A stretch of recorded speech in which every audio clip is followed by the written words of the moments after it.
জমা জলের মধ্যে দিয়ে আপনাদের চলাফেরা সবকিছু? প্রত্যেক বছরই জল জমে। আর জল কতদিন থাকে? অনেক দিন করে থাকে। এবার এই জল কতদিন ধরে আছে তাও? 1 মাস। যে ঘরে ওই 6 মাসের শিশুটি খাট থেকে পড়ে গিয়ে মারা গিয়েছে সেই ঘরেই আমরা রয়েছি এবং ঘটনার 24 ঘন্টা পেরিয়ে গেছে, এখনও এই বাড়ির এই ঘরে এখনও জল জমে রয়েছে। আমার সহকর্মী দীপঙ্কর দেখাচ্ছে যে জায়গাটি, এই জায়গাটি বাচ্চাটি পড়ে গিয়েছিল এবং এই যে খাট পাশে, এই যে লোহার খাট, এখানেই শিশুটিকে রাখা ছিল এবং এখনও পর্যন্ত শিশুটির ব্যবহার্য যে সামগ্রী, তার পোশাক, তার অন্যান্য সামগ্রী এখনও কিন্তু সেই খাটেই রয়েছে।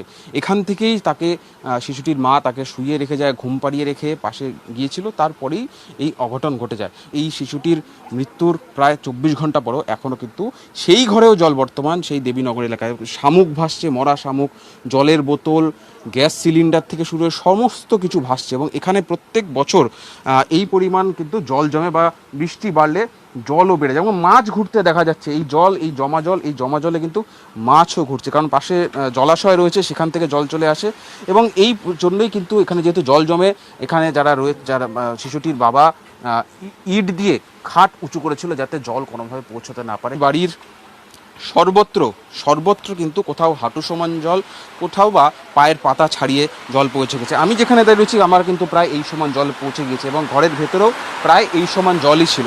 রান্না করতে গেলেও কিন্তু তাদেরকে এই জলে, প্রায় হাঁটু সমান জলে দাঁড়িয়ে রান্না করতে হয় এবং বিদ্যুৎ সংযোগের যা পরিস্থিতি, যে কোনো সময় কিন্তু বিপদ ঘটে যায় এবং এখানে যে জল জমে রয়েছে সেই জমা জলেও কিন্তু ময়লা নোংরা ভাসছে এবং সেখান থেকে জলবাহিত রোগের একটা আশঙ্কাও দেখা যাচ্ছে। পাশের ঘর, অর্থাৎ শিশুটি যে ঘরে ছিল তার পাশেই যে ঘর, অর্থাৎ তার দাদু ঠাকুমার ঘর, সেখানেও একই রকম অবস্থা, জল জমে রয়েছে এবং জল থেকে বাঁচতে ইট দিয়ে তবে তাদেরকে খাটে উঠতে হয়।